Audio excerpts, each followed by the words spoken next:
বুড়া খাটাসের দল। স্বাস্থ্য উপদেষ্টার কাজ কি? উনি নিজেরই চিকিৎসা করে পায় না, উনি স্বাস্থ্য উপদেষ্টা বানায় বসে রাখছে। বুড়া খাটাসের দল। মেজাজটাই গরম হয়ে যাচ্ছে। আসলে এই ধরনের ভাষা ব্যবহার করা উচিত না, তারপরেও বলবো যে বুড়ো খাটাসের দর দিয়ে এই দেশটা ধ্বংস হয়ে যাবে, যে বুড়ো খাটাসের দর দিয়ে এই দেশটা ধ্বংস হয়ে যাবে। ওয়াহিদুদ্দিন মাহমুদ 111-এর সুবিধাভোগী, আলী ইমাম মজুমদার 111-এর সুবিধাভোগী, দেবপ্রিয় ভট্টাচার্য 111-এর সুবিধাভোগী। এখন আসলো এই মোস্তফা সারোয়ার ফারুকি, এই আওয়ামী লীগের সুবিধাভোগী। তারপরে এই যে শেখ বশির উদ্দিন আওয়ামী লীগের সুবিধাভোগী, এবং হত্যা মামলার আসামি 49 নম্বর আসামি, হত্যা মামলার 49 নম্বর আসামি একজন আসামিও এই উপদেষ্টা পরিষদে জায়গা পেয়েছে। এই উপদেষ্টা পরিষদের আর কোনো অস্তিত্ব আছে? এটাকে আপনারা এখনো একটা এন্টারিং গভর্নমেন্ট বলবেন? একটা আওয়ামী লীগের নেতৃত্বে হচ্ছে এই সরকারকে গঠন করা হয়েছে, তাহলে আওয়ামী লীগের খুনিরা তো এই উপদেষ্টা পরিষদে জায়গা পাবেই। অতএব এদেরকে আপনারা বলেছিলেন যে 3 মাস সময় দেবেন, 3 মাস অতিক্রম হয়ে গেছে এই এন্টারিং গভর্নমেন্টকে, আর সুযোগ দেওয়ার কোনো সময় নেই। ক্যাপ্টেন মারুফ স্যার, আপনাকেও ধন্যবাদ, অনেক সুন্দর কথা বলেছেন, আমাদের মনের কথাগুলো বলছেন। তো স্যার আমি আসলে সাধারণ মানুষ, তো আমরা সাধারণ মানুষ হিসাবে যতটুকু বুঝতে পারতেছি যে ডক্টর মোহাম্মদ ইউনূস স্যারের যে ওনার মাথায় কি আবার ওই যে বন্দুক টাকা দিল কিনা, মানে এমন মনে হচ্ছে। কেন মনে হচ্ছে? এই যে ফারুকি আপনি বললেন, এই ফারুকির কোন যোগ্যতায় সে উপদেষ্টা হইতে আসে এটা আমার মাথায় ধরে না। কোন যোগ্যতায়? এটা কে বুদ্ধি দিল ওনাকে যে ফারুক সাহেবকে উপদেষ্টা পরিষদে আনতে? আমরা সাধারণ মানুষ, আমরা অনেক ভালো বুঝি না, আমাদের রাজনীতি সম্পর্কে বেশি ধারণা না, বাট উনার মতো লোককে কিভাবে উপদেষ্টা পরিষদে নিয়ে আসে, এবং উনি আজকে 2 দিন যাবত ছাত্ররা এবং সাধারণ মানুষ এর প্রতিক্রিয়া দেখাচ্ছে, বাট এখনো স্টিল নাও তারা এখনো সেই জায়গায় বসে আছে, তারা এখনো তাদের জায়গাটা স্পষ্ট করতেছে না কেন তাদেরকে এই উপদেষ্টা পরিষদে নেওয়া হয়েছে।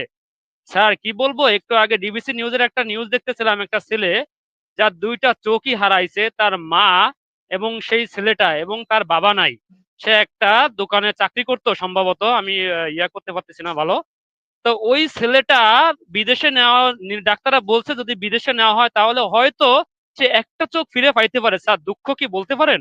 আমরা যখন এই নিউজগুলো দেখি আমাদের কষ্টে বুকটা ভেঙে যায় স্যার। এরা কি এই জন্য চোখ হারাইছে? এই চায়ের দোকানদারের দরকার ছিল এই এই আন্দোলনে যাওয়ার? কি জন্য গেছিল স্যার? এটা কি ডক্টর মোহাম্মদ ইউনূস স্যার বোঝে না? উনি কি এতই হয়ে গেল এই এই কিছুদিনের ভিতরেই? উনি কিসের ভয় পাচ্ছে? উনি কার ভয় পাচ্ছে? খুবই আশ্চর্য হচ্ছে, খুব মানে নিউজটা দেখে খুব কষ্ট পাচ্ছিলাম যে ওই ছেলেটা কেন এখনো বিদেশে চিকিৎসার জন্য যাইতে পারলো না। কে নিবে এই খোঁজ? কে নিবে? এই স্বাস্থ্য উপদেষ্টার কাজ কি? উনি নিজেরই চিকিৎসা করে পায় না, উনি স্বাস্থ্য উপদেষ্টা বানায় বসে রাখছে।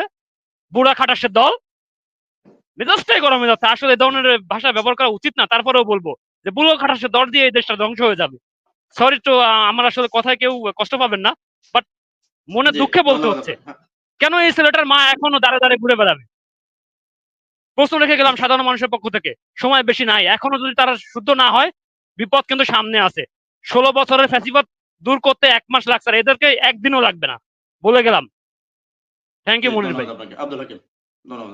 মনির ভাই, মানে আব্দুল হাকিম কথা বলার আগে আমি ওনার কথা একটা কথা বললি, এখানে খুব ইম্পর্টেন্ট কথা।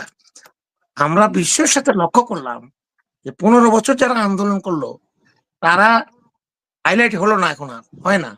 যারা এই লাস্ট 5ই আগস্টের হয়তো 2 দিন আগে বা 7 দিন আগে বা 5 দিন পরে কিছু লোক সারা সবসময় আওয়ামী লীগকে সাপোর্ট করেছে, শেষ অবস্থায় এসে তারা বুঝতে পেরেছে আওয়ামী লীগ পালাবে বা পতন হবে, তারা একটু আন্দোলনের পক্ষে আওয়ামী লীগের বিপক্ষে কথা বলা শুরু করেছে, তারাই হয়ে গেছে হিরো।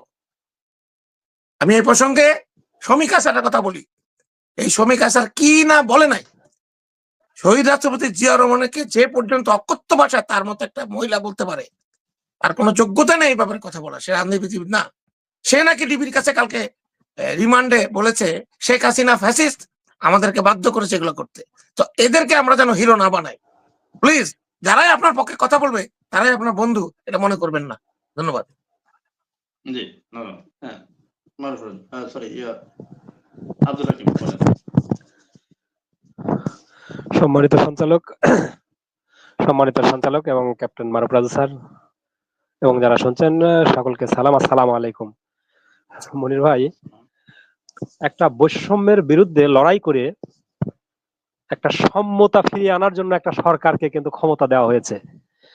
এই একটা সাম্য ফিরিয়ে আনতে 2000 ছাত্র জনতাকে প্রাণ দিতে হয়েছে, 3000-এর উপরে যারা পঙ্গুত্ব বরণ করেছে, তারা বিভিন্ন কেউ শারীরিক, কেউ দৃষ্টি, কেউ শ্রবণ, বিভিন্ন ভাবে তারা প্রতিবন্ধী হয়েছে এবং 33,000-এর উপরে মানুষ আহত হয়েছে। এদের রক্তের উপর দাঁড়িয়ে এই সরকার এখনো ক্ষমতায়। দেখেন, বৈষম্যটা শুরু হয়েছে শুরু থেকেই। ঢাকা বিশ্ববিদ্যালয়ে, সরকারি বিশ্ববিদ্যালয়গুলোতে 12 জন ছাত্র শহীদ হয়েছে। এর মধ্যে ঢাকা বিশ্ববিদ্যালয় থেকে একজনও শহীদ হয়নি। সেই ঢাকা বিশ্ববিদ্যালয় থেকে প্রথমত 2 জন উপদেষ্টা, একজন শিক্ষককে উপদেষ্টা, পরে একজনকে উপদেষ্টা সহকারী, এখন বর্তমানে তাকে উপদেষ্টার মর্যাদা হলো। এখন দেখেন, এই মাহফুজ আলমের বিরুদ্ধে আছে নিষিদ্ধ সংগঠন হিজবুত তাহরীরের সদস্য ছিল সে, তার এগেনস্টে এই অভিযোগ। সে প্রধান উপদেষ্টার সহকারী থেকে এখন হলো পূর্ণাঙ্গ উপদেষ্টা। তাহলে প্রথম বিতর্ক। এরপরে দেখেন ওয়াহিদুদ্দিন মাহমুদ 111-এর সুবিধাভোগী, আলী ইমাম মজুমদার 111-এর সুবিধাভোগী, দেবপ্রিয় ভট্টাচার্য 111-এর সুবিধাভোগী। এখন আসলো এই মোস্তফা সারোয়ার ফারুকী, এই আওয়ামী লীগের সুবিধাভোগী। তারপরে এই যে শেখ বশিরউদ্দিন আওয়ামী লীগের সুবিধাভোগী এবং হত্যা মামলার আসামি, 49 নম্বর আসামি, হত্যা মামলার 49 নম্বর আসামি, একজন আসামিও এই উপদেষ্টা পরিষদে জায়গা পেয়েছে। এই উপদেষ্টা পরিষদের আর কোনো অস্তিত্ব আছে? এটাকে আপনারা এখনো একটা এন্টারিং গভর্নমেন্ট বলবেন? বিএনপি বরাবরই বলে আসতেছিল যে এই সরকারকে সফল করতে হবে। বিএনপি বরাবরই ভুল করে এসেছে, এখনো বিএনপির সময় আছে, বিএনপিকে ভুল শোধরাতে হবে এবং এখন এই মুহূর্ত থেকে, আগামীকাল থেকে এই সরকারকে হটানোর আন্দোলন করতে হবে। দেখেন, এই সরকার নোবেল লরিয়েট হিসেবে এসেছিল। আমি বলবো যে আসলে এটা নোবেল লরিয়েট নয়, এটা নোবেল হয়েছে। এই নোবেলে এখন আপনাদেরকে ফ্রি হিট মারতে হবে। যদি ফ্রি হিটে ছক্কা না মারতে পারেন, তাহলে আপনারা কিন্তু ওই যে আজকে মাহমুদুল্লাহ 1 বলে 3 রান লাগবে, তবে সেঞ্চুরি হবে। আপনারা এই 1 বলে 6 রান লাগবে, তাছাড়া আপনারা সেঞ্চুরি করতে পারবেন না, কখনোই পারবেন না। আপনাদেরকে এখনই এই ফ্রি হিটে 6 মারতে হবে, তাছাড়া সম্ভব নয়, কখনোই সম্ভব নয়। আমি একটু বলি, এই প্রাইভেট বিশ্ববিদ্যালয় থেকে, শেষ করছি মনির ভাই, একটু সময় দিবেন।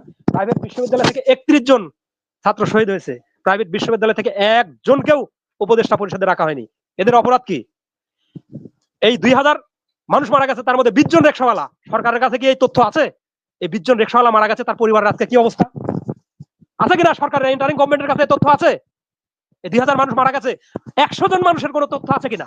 যে 3000 মানুষ আজকে অন্ধত্ব বরণ করেছে, পঙ্গু হয়েছে, তাদের 100 জনের তথ্য আছে কিনা সরকারের কাছে? সরকারের কাছে নেই তথ্য। সরকাররা কিভাবে তাদের ক্ষমতাকে দীর্ঘ থেকে দীর্ঘতর করবে সেই চিন্তায় ব্যস্ত আছে। তারা আগে ছিল 21 জন, আজকে করলো 24 জন। 10 জন আপনার সার্চ কমিটির প্রধান করা হয়েছে। এই 34 জন সদস্য বর্তমানে তারা আছে। তারা আরো নিয়োগ দেবে, দিয়ে এই ক্ষমতাকে তারা দীর্ঘমেয়াদী তারা একটা ক্ষমতাকে রাখতে চায়। ফখরুদ্দিন মঈনুদ্দিনকে এরা ছাড়িয়ে যাবে। বিএনপি সচেতন হওয়া উচিত। অন্যান্য যে দলই যেটাই বলুক না কেন, বিএনপির উচিত আগামীকাল থেকে আন্দোলনে যাওয়া এবং এই সরকারের পরিবর্তন ঘটানো এবং এই সরকারকে বাদ দিতে হবে। দিয়ে এই 8 সালে যেভাবে নতুন একটা সরকার এসেছিল, একটা তত্ত্বাবধায়ককে বাদ দিয়ে সেভাবে আনতে হবে। এখন দেখেন, যত সব মেধা সব দিয়ে চট্টগ্রামে জমা হয়েছে, আর অন্য কোথাও মেধা নাই।